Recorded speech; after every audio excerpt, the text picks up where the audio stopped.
What's up, you guys? You're welcome to the Pop Culture Parrots. Please do not forget to like, to subscribe, to turn on your post notifications so you get notified each time that I post.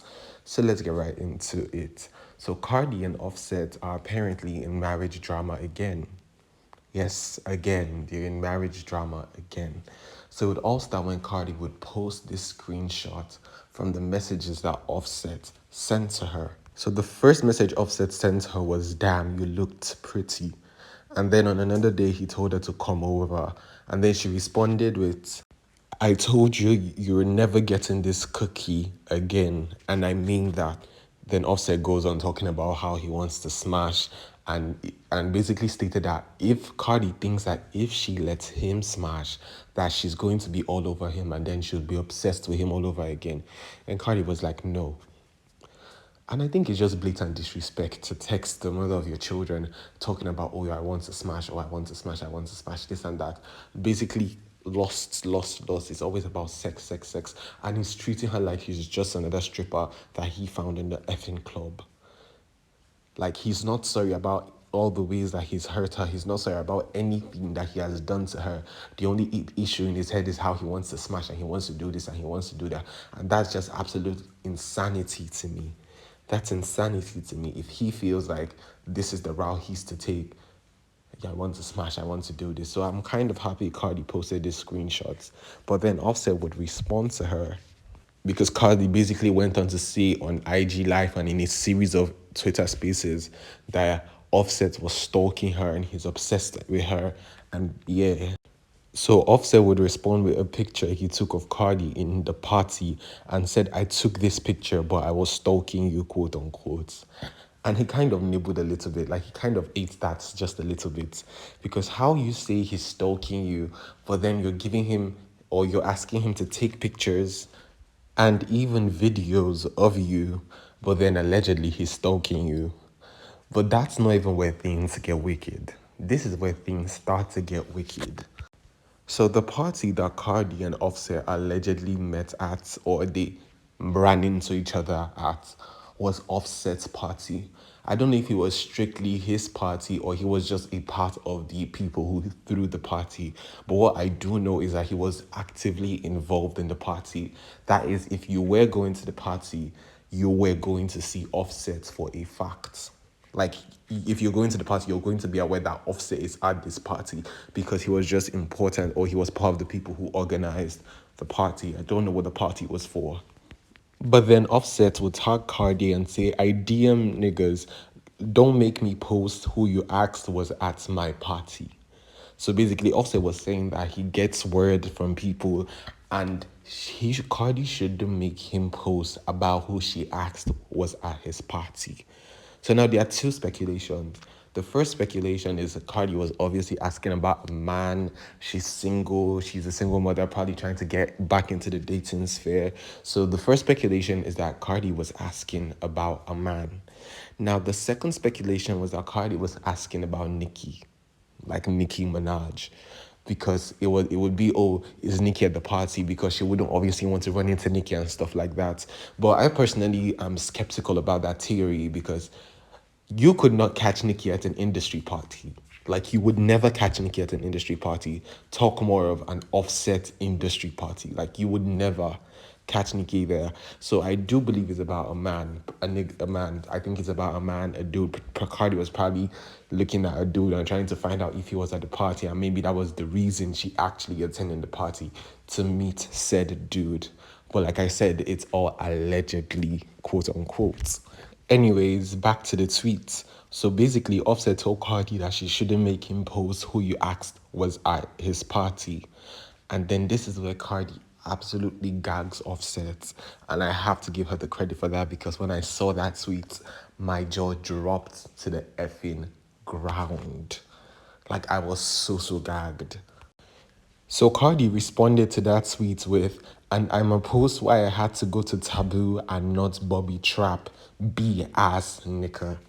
So basically, when I saw this tweet, I was like, what does that mean? Like, what does she mean?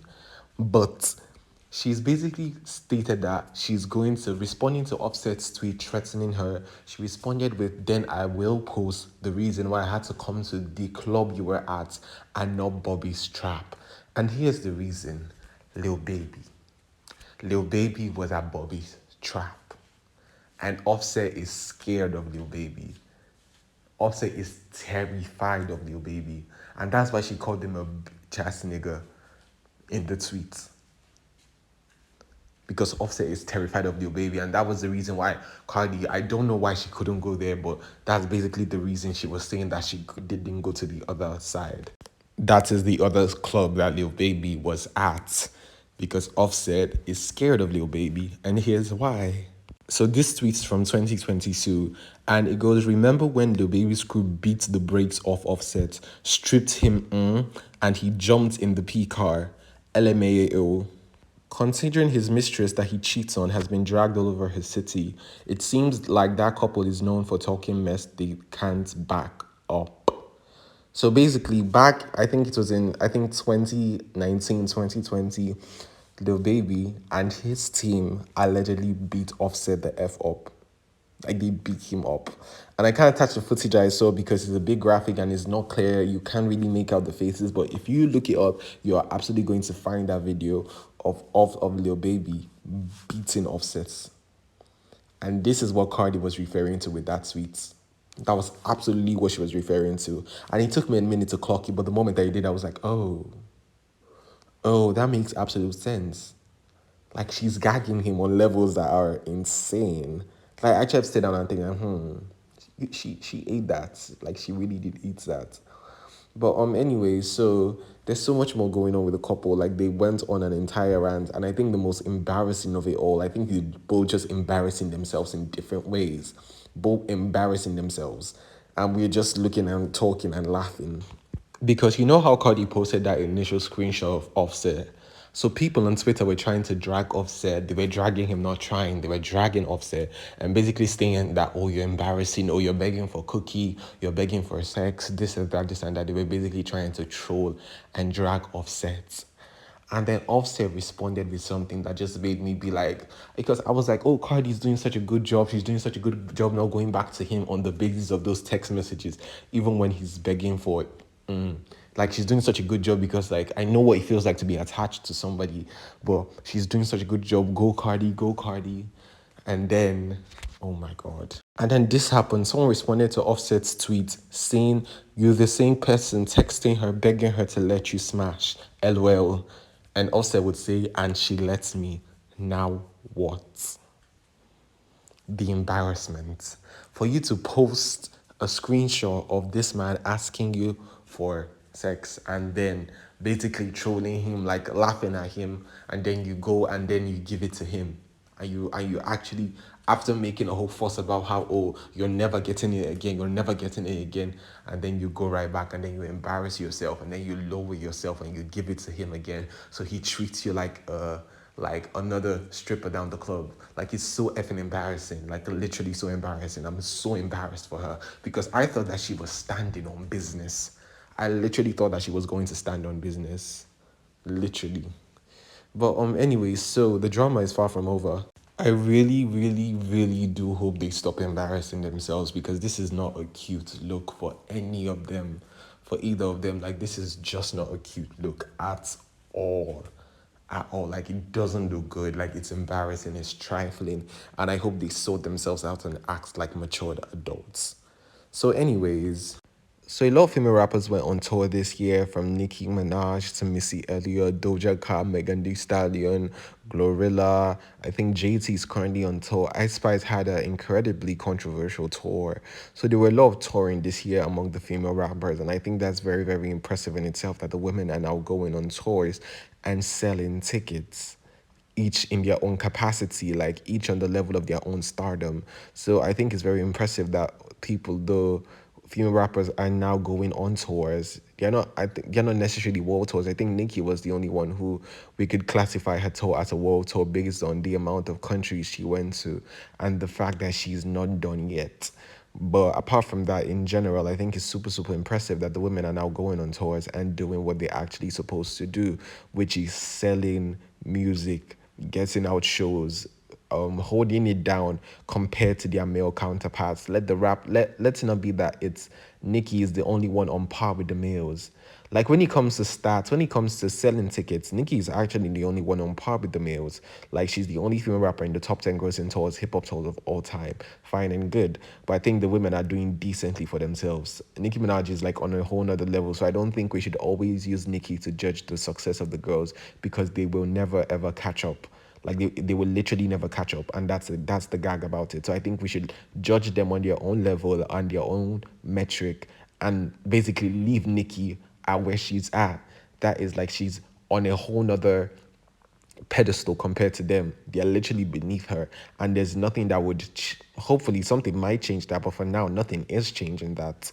So, anyways, so for the first time in box score history, four female rappers land among the year's top 100 touring artists in 2024. So Nicki Minaj is at number 30 with $99.8 million touring. So in case there's any confusion, this doesn't encompass the entirety of Nicki's tour because some of Nicki's tour exceeded the dates that they were calculating by because Nicki grossed $108 million, but this basically just counts 99.8 of it because Nicki's tour exceeded the dates that they were using to count. For example, the Grammys have a submission date. Some of Nicki's tour fell outside the date of submission for this calculation. So I hope that clears that up. Then Doja Cat at $46 million at number 61. We have 70 Miss Elliott with $41.8 million and Megan Thee Stallion at number 76 with $40.2 million. So, but here's the thing about Megan Thee Stallion's numbers. A lot of people are crying foul play because when these rappers are well on tour, there's an independent platform that is like free from the media, like the calculations and everything, that was able to release the tour numbers each. Like as you're going on tour, they were able to release the numbers for each show, like the amount of tickets sold, the estimated revenue and everything. So they were able to calculate that. And with Megan Thee Stallion, not once was anybody ever able to report that with her shows. The numbers never came out, and they report almost every single tour. Every single female rapper you see on this list, their tours are on there, their numbers are on there, every single show. So as you go for a show, the numbers will drop. But now Megan Thee Stallion's numbers never came out, and people were already suspicious of that. So when it came out that she grossed $40.2 million, people are like, it doesn't add up. Like it doesn't match up with the ticket sales. It doesn't match up with the amount she was selling the tickets for. People are saying that the arenas were not sold out enough for her to gross 40 mil compared to Missy Elliott or Doja Cat. I would never compare it to Nicki's tour because it's completely different. So compared to Missy Elliott and Doja Cat that were like around the same grossing range, the videos that came out of her shows were just not the same. But again, it's all alleged. So please do let me know what you think about this in the comment section. And now that the numbers are officially out, it's been confirmed that Nicki Minaj holds the top two spots. She occupies the top two spots for the best-selling tours by a female rapper based on tickets sold. So at number one is the Pink Friday to World Tour with 788,000 tickets sold. And at number two is the Pink Print Tour with 429,000 tickets sold. And I think what impresses me more about this is the fact that the Pink Print Tour was 5 years after her debut album. Like it was literally just 5 years after her debut album, and now it's been 14 years since her debut album, and she's still topping records, almost doubling what she was selling when she was still fresh and out, when she was still a new artist, and people were like, oh my god, it's Nicki Minaj, and she's been here for 10 extra years and she's still selling. And this has quite literally never been done in female rap. Like there's no longevity in the rap world, and especially the female rap world, because female rappers don't last this long in general, especially female rappers. Female rappers don't last this long. So props out to Nicki, shout out to Nicki, she's doing her thing. Anyways, moving on. Ice Spice is teasing new music. So Ice Spice dropped her cover show with David LaChapelle, and people are well, having reactions to it, good, bad, the good, the bad, the ugly, as usual. People are going to talk, people are going to make comments and everything. But basically, Ice Spice is teasing new music. And with a photo shoot with David LaChapelle, I think I really do love the photo shoots. People are loving the photo shoots. Some don't like it, some love it. You can't please everybody, and that's just the fact. So some like the photo shoot, some do not. But now the issue is people are like, nobody cares that much about a photo shoot. What we care, what's on your screen now is the photo shoot from, so she has the pink and she has the blue, and people are like, we don't care as much about the photo shoot as we care about the quality of music that you're going to give us. Everybody wants a fresh and a new sound from Ice Spice. They want something new. They want her to beat the allegations that she was only famous because she was thick. We basically want a new sound from Ice Spice and not being so repetitive. But do let me know if you're excited for the new music that Ice Spice is teasing. But that's about it for this video. Please do not forget to like, to subscribe, to turn on your post notifications so you get notified each time that I post. Goodbye.